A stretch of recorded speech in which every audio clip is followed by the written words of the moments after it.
ఇక 5వ అధ్యాయంలో ఏం చేశారంటే, ఇక్కడ ధర్మరాజుకు చెప్పిన కథలు అయిపోతే 5వ అధ్యాయంలో ఈ అణిమాది అష్టసిద్ధుల గురించి శ్రీకృష్ణ పరమాత్మ ధర్మరాజు చెప్పడం జరుగుతోంది. ఏమని?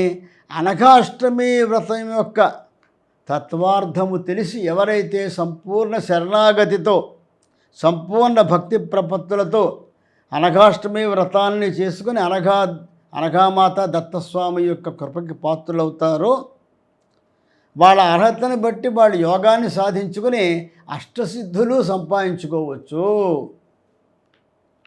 ఎందుకంటే అనఘామాత దత్తస్వామి యొక్క బిడ్డలే అష్టసిద్ధులు. అణిమ, మహిమ, లఘిమ, ప్రాప్తి, ప్రాకామ్య, ఈశాత్వ, వశిత్వ, కామసాయిత అనేటువంటి 8 విద్యలు కూడా అనఘామాత దత్తస్వామి యొక్క బిడ్డలు. అందుకే అనఘాష్టమి వ్రతంలో ఈ 8 మందిని కూడా మనం ఆహ్వానిస్తాము.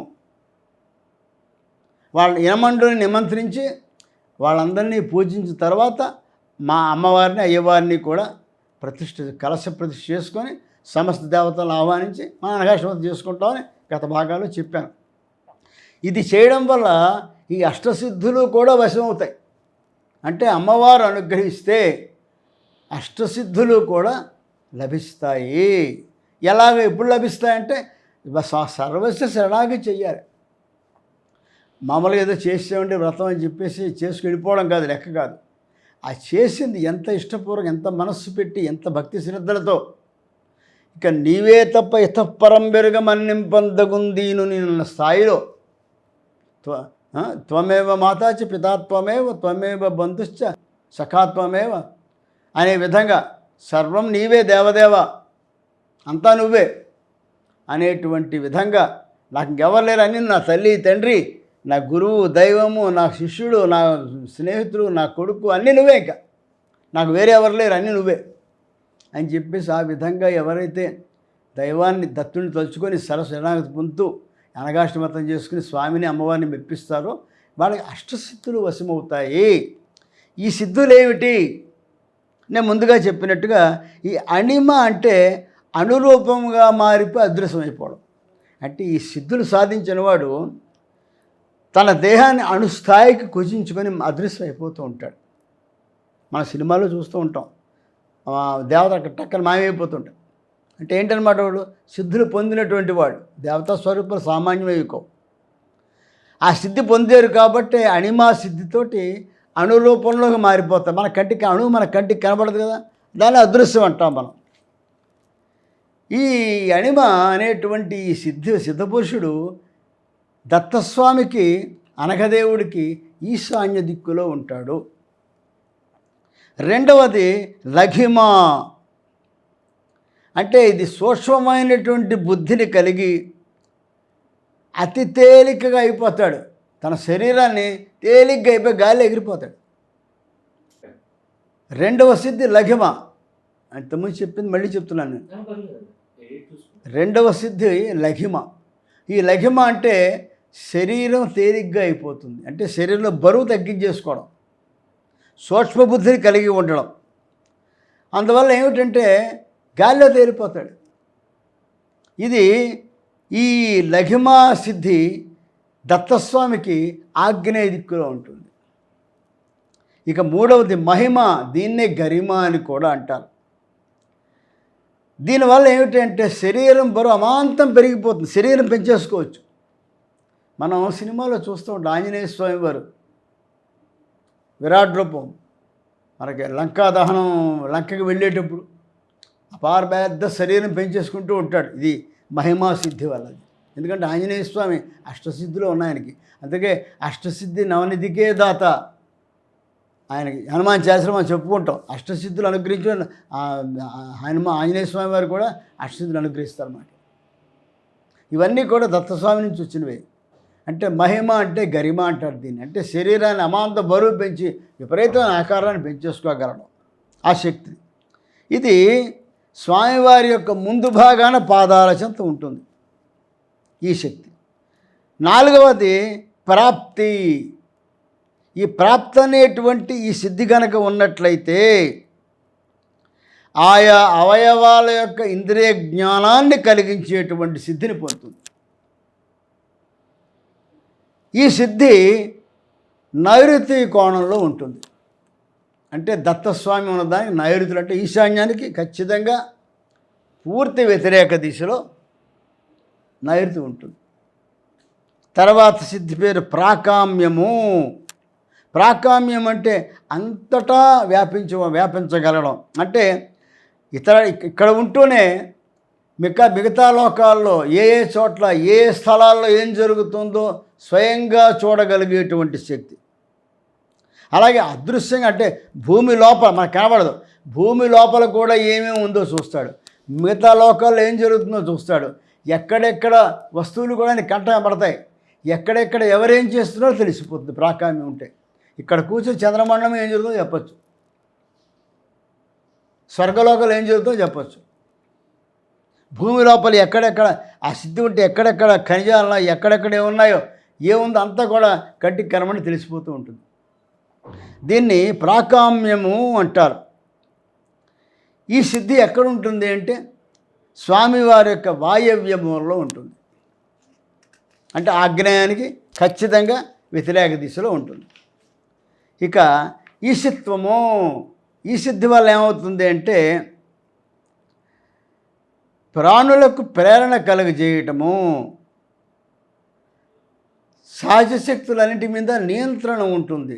తనకి సహజంగా మనకు కొన్ని శక్తులు అంటే సహశక్తి అంటే నడవడం, కూర్చోవడం, తినడం, నిద్రపోవడం, వ్యాయామం చేయడం, పరుగులు పెట్టడం, ఇవన్నీ కూడా మనకుంటే సహజ శక్తులు. వీటన్నిటి మీద నియంత్రణ ఉంటుంది. అంటే నువ్వు చెప్పినట్టుగా నీ శరీరం వింటుంది. ఈ ప్రాకామ్య కనుక ఉన్నట్లయితే నీలో ఉండే సమస్తమైన ఇంద్రియాలు నువ్వు చెప్పినట్టు వింటాయి. ఇంద్రియాలు చెప్పినట్టు నువ్వు వినవు. అంటే ఇంద్రియాల మీద పట్టు వస్తుంది ప్రాకామ్యం ఉంటే. మనం ఇంద్రియం చెప్పినట్టు మనం వినకుండా మనం చెప్పినట్టు ఇంద్రియం వింటుంది. అది ప్రాకామ్య గొప్పతనం. ఎక్కడుంటాడు అంటే ఈ సిద్ధుడు అనఘస్వామికి కుడి పక్కన ఉంటాడు. అదేవిధంగా వశత్వము. వశత్వం అంటే సర్వేంద్రియాల్ని తన వశంలో ఉంచుకోవడం, ఇంద్రియ నిగ్రహం కలిగి ఉండడం. అంతేకాకుండా అందరినీ వశం చేసుకోగలుగుతాడు. వశీకరణ వచ్చేస్తుంది. ఎవరన్నా సరే తన దగ్గరికి రావాలి అనుకుంటే వశత్వ సిద్ధి ఉన్నవాడు కళ్ళు మూసిన వాడు పేర్చి నా దగ్గర రా అంటే వాడు ఎక్కడన్నా వచ్చేయాల్సిందే. అది వశత్వం అంటే వశీకరణ వస్తుంది, వశీకరణ సిద్ధి వస్తుంది. ఎవరినైనా ఇట్టే ఆకర్షించగలుగుతాడు. ఈ వశత్వం అనేటువంటి ఈ సిద్ధుడు అనఘాదేవి అంటే దత్తస్వామికి ఎడమ పక్కన ఉంటాడు. ఇక ఆఖరి సిద్ధి అయినటువంటి కామవసాయిత. ఈ కామవసాయిత అనేటువంటి విద్య కనుక ఉన్నట్లయితే, ఈ సిద్ధి కనుక పొందినట్లయితే ముల్లోకాల్లో ఉండేటువంటి సమస్తమైన ఆనందాలని స్వయంగా తను అనుభవించగలుగుతాడు. నేను ఇప్పుడు ఇక్కడి నుంచి ఇంద్రలోకంలో ఉన్నటువంటి ఆ కల్పవృక్షాన్ని చూడాలనుకుని వెళ్ళిపోయి చూసేస్తాం. ఆ సిద్ధి కనుక ఉన్నట్లయితే ఇక్కడి నుంచి వెళ్ళిపోయి అక్కడ నుండి అమృత సరస్సులో స్నానం చేయాలనుకుంటే అమృతసర స్నానం చేసి వచ్చేయచ్చు.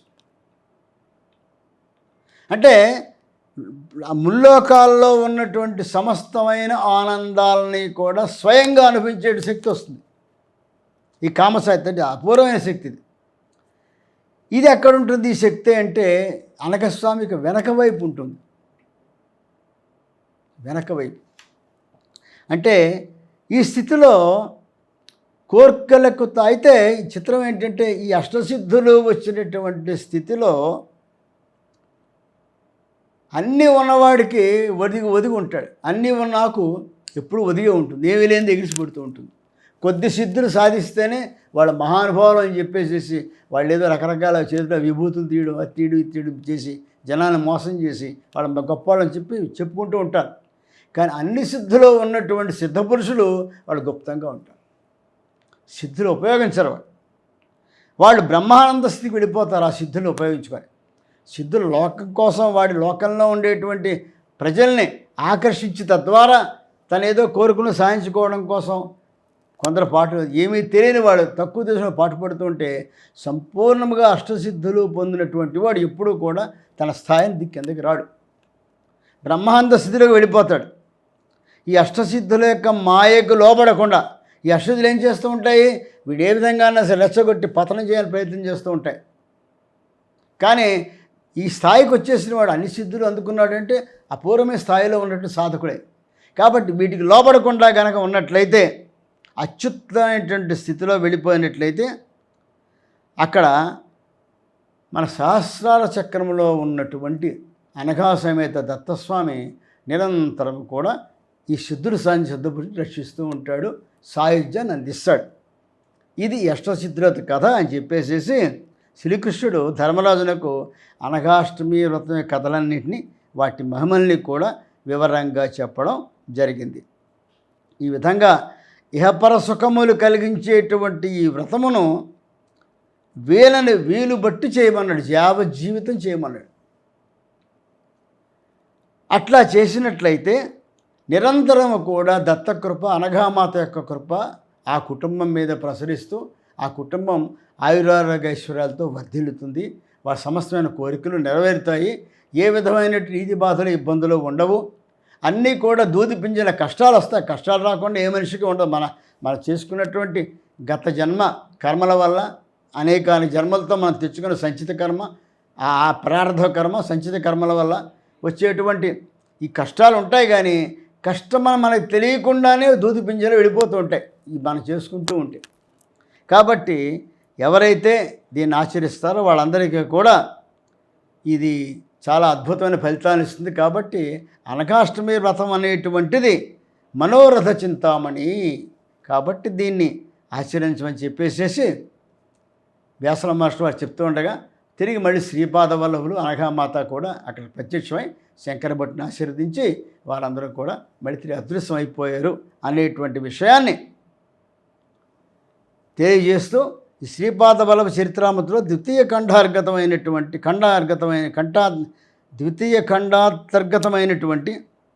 అనఘాష్టమి వ్రత కథని పూర్తి చేస్తూ 5 అధ్యాయాలు కూడా పూర్తి చేసుకోవడం జరుగుతుంది. దిగంబర శ్రీపాద శ్రీవల్లభ దిగంబర. ఈ విధంగా అనఘాష్టమి వ్రతం 5 అధ్యాయాలు చేసుకున్న తర్వాత ఆ అక్షంతలన్నీ ఉంటాయి. అవన్నీ కూడా ఆ బ్రహ్మగారు తీసుకుని అందరి మీద కూడా అక్షంతలు చల్లుతారు. తద్వారా అందరికీ కూడా అనఘాష్టమి వ్రతం చేసుకున్నట్టు ఫలితం అందరికీ అందించడం జరుగుతుంది.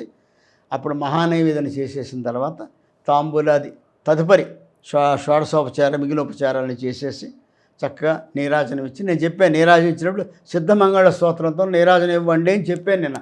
ఆ విధంగా నీరాజనం ఇచ్చి అదేవిధంగా చక్కగా మంత్రపుష్పంతో స్వామివారిని అర్చన చేసి ఆత్మపరిశీలన చేసుకొని సాష్టాంగ నమస్కారాలు చేసుకొని అన్నయిన తర్వాత నేను చెప్పిన విధంగా మట్ట బదానాలు అవన్నీ కూడా చేసుకున్నట్లయితే వ్రతం సంపూర్ణంగా సమాప్తం అవుతుంది అని తెలియజేస్తూ ఇక్కడ మళ్ళీ కొన్ని సందేహాలు వస్తాయి. ఏమండి, ఇంత అనఘాష్టమి వ్రతం చాలా ఖర్చుతో కూడుకున్నది కదా, మీరేమో 10 కలశాలు కావాలన్నారు, 10 కొబ్బరికాయలు కావాలన్నారు, 10 జాకెట్ గుడ్లు కావాలన్నారు. ఒక్కొక్క కొబ్బరికాయ 30 రూపాయలు ఉంది, అదొక 300 అవుతుంది. ఒక్కో జాకెట్ కూడా కనీసం 30 రూపాయలు ఉంటుంది, అదొక 300 అవుతుంది, 600 అవుతుంది. అదేవిధంగా వీటన్నిటికీ కూడా ఈ ఖర్చు మళ్ళీ ఇంకో 5 కొబ్బరికాయలు 7 కొబ్బరికాయలు తేవాలి. అంటే 20 కొబ్బరికాయలు అంటే 20 ఇంటూ అదొక 600 అవుతుంది. 600 ఇది ఒక 309, అక్కడే 1000 రూపాయలు అయిపోతుంది. ఇవన్నీ కలుపుకుంటే మాకు తడి మోపడండి అంత శక్తి మాకు లేదు. చెయ్యాలనేటువంటి ఉత్సాహం ఉంది, మాకు భక్తి ఉంది, కానీ శక్తి లేదు. ఏం చేయమంటారండి? చాలామంది అడుగుతారు, ప్రశ్న వస్తుంది. ఏ ఇబ్బంది లేదు. ఆ మట్టి కలశాల స్థానంలో ఒక అనఘామాతకి అనఘుడికి 2 మట్టి కలశాలు పెట్టుకోండి. మిగిలిన స్థానాల్లో కేవలము దర్భపుల్ల, తమలపాకు, వక్క, ఆ ఖర్జూరంతో ఆ స్థానంలోనే భావన చేసి అష్టసిద్ధుల్ని కూడా ప్రతిష్ఠ చేసుకుని చేసుకోవచ్చు, తప్పులేదు. ఇక అన్ని కొబ్బరికాయలు మేము కొట్టలేమండి, 5 కొబ్బరికాయలు, అది కూడా మాకు ఖర్చు ఎక్కువే, అవసరం లేదు. అరటిపండు నైవేద్యం పెట్టండి, అరటిపండు చౌకగా, అది కూడా డజన్ 100 రూపాయలు అయిపోయిందండి. ఎండు ఖర్జూరాలు పెట్టండి నైవేద్యం, పత్రం పుష్పం ఫలం తోయమన్నాడు. భక్తిగా నువ్వు ఏమిచ్చినా తీసుకుంటాడు భగవంతుడు. భక్తి లేకుండా నువ్వు కనకరాశులు పోసినా సరే అక్కర్లేదు ఆయనకి. భక్తి కావాలి. ఇప్పుడు వెంకన్నబాబు హుండీలో లక్షలు పడేస్తుంటారు ఒక్కసారి వచ్చి, భక్తితో కాదు, దొంగడబ్బు పడేస్తూ ఉంటారు, పేరు ఊరు ఉండదు. వెంకన్నబాబు ఖాతాలో కొట్టుకుపోతూ ఉంటాయి. దానివల్ల ఏమీ రాదు. కానీ భక్తిగా నువ్వు వెళ్ళి అక్కడ ₹1 వేస్తావే, వెంకటబాబు మీద అపారమైనటువంటి భక్తితో వెళ్ళి నడిచి కొండెక్కి అనేకమైన కష్టాలు పడి వివిఐపిగా వెళ్ళకుండా అక్కడ భక్తిగా ₹1 ముడుపు కట్టి వేస్తావే, అది ఖచ్చితంగా వెంకటబాబు తీసుకుంటాడు. అది భగవంతుని యొక్క తత్వం. అది అదేవిధంగా ఇక్కడ దత్తుడు కూడా వెంకటేశ్వర దత్తుడు ఒకళ్ళే, ఏమి తేడా ఇద్దరు ఒకళ్ళే. అనఘామాతయే పద్మావతి మాత, దత్తుడే వెంకటేశ్వరుడు. కాబట్టి మనం శక్తిని బట్టి ఎంత కూడా సంపూర్ణంగా వ్రతం చేసే విధానం చెప్పడం జరిగింది. అయితే దీన్ని కొద్దిగా కూడా చేసుకోవచ్చు, తప్పేమీ లేదు. మీ విధానము ఇది లేదు, కలశాలు పెట్టలేము, పెట్టొద్దు. అనఘస్వామి ఫోటో పెట్టేసుకోండి, అక్కడ అనఘామాత దత్తస్వామి మన ఫోటో పెట్టుకొని అక్కడ పూజవి చేయండి, దానికే పూజ చేయండి. మీరు మనసులో భావన చేసుకోండి, అక్కడ దత్తుడు అనగా కూర్చున్నాను భావన చేసుకోండి. అష్టసిద్ధులు ఉన్నట్టుగా తమలపాకులు పక్క పెట్టి అష్టసిద్ధులకి చూపించండి. చేసేదేదో సులువుగా మీ శక్తిని బట్టి చేసుకోండి. కొబ్బరికాయలు కొట్టలేకపోతే అరటిపొడి పెట్టండి, ఎండు గజ్జురాలు పెట్టండి, ఎవరు వద్దన్నారు? ఒక్కొక్క ద్రాక్ష గుత్తి తెచ్చి ద్రాక్ష పండు ఒక్కో పండు పెట్టినా చాలు, సరిపోతుంది. భగవంతుడేమి నాకు ఇది కాలం ఎప్పుడు కోరడు, నీ భక్తిని బట్టే నీ ఫలితం ఇస్తాడు. కాబట్టి హాయిగా చేసుకోవచ్చు. ఇంత పటాటం మేము చేయలేమండి, ఇబ్బంది లేదు. హాయిగా మీ ఇంట్లో నిత్యం పూజ చేసుకుంటాడు కాబట్టి అనఘాష్టమి నాడు లేదా ప్రతి అష్టమి నాడు కూడా హాయిగా ఆ దత్తస్వామి ఆ పటం లేకపోతే విగ్రహం ఉంటుంది కాబట్టి ఆ రోజు కొంచెం విశేషంగా షోడశోపచారాలతోటి స్వామివారి పూజ చేసేసుకొని అమ్మవారికి కూడా పూజ చేసేసి ఇద్దరిది అష్టోత్తరనామాలు చదువుకొని ఈ 5 కథలు చదివేసుకొని కొద్దిగా గోధుమ ప్రసాదం తయారు చేసి నైవేద్యం పెట్టండి, అనఘాష్టమతం అయిపోయినట్టే, ఏం ఇబ్బంది లేదు. మన శక్తిని బట్టి మనకున్నట్టు ఆర్థిక శక్తి అంగబలం ఆర్థిక బలం అంటాం కదా, ఇవన్నింటినీ బట్టి మన ఆ తాహతుని బట్టి మనం చెయ్యాలి. కానీ ఏదో చెప్పేశారు కదా గురువుగారు అని చెప్పేసేసి అందరినీ పిలిచేసి అప్పులు పాలేసి అప్పులు 30,000 అప్పు చేసేసి అని తర్వాత తీర్చుకోలేక తలకిందులైపోయి ఈ బాధలే పడక్కర్లేదు. అప్పు చేసి ఇటువంటి పనులు చేయమని ఎవరు చెప్పలేదు. నీ శక్తిని బట్టి నువ్వు ఎంతవరకు అంతవరకే చెయ్యి. నీ వల్ల కాలేదు, చేయలేవు, ఎవరు చేయించేవాళ్ళు లేరు, సామూహిక జరుగుతూ ఉంటాయి కదా. సామూహికం అంటే ఏం చేస్తారు, ఒకే ఒక కలశాలన్నీ కూడా ఒక పెద్ద వేదిక మీద పెట్టి అక్కడ వాళ్ళు ప్రతిష్ఠ చేస్తారు. మీ అందరి నా గోత్రనామాలు చదువుతారు, చదివి మీకు కూడా ఒక్కొక్క వృత్తాలు గీసినటువంటి ముగ్గు గీసినటువంటి ప్రింటెడ్ దొరుకుతాయి, అవన్నీ మీకు ఇస్తారు.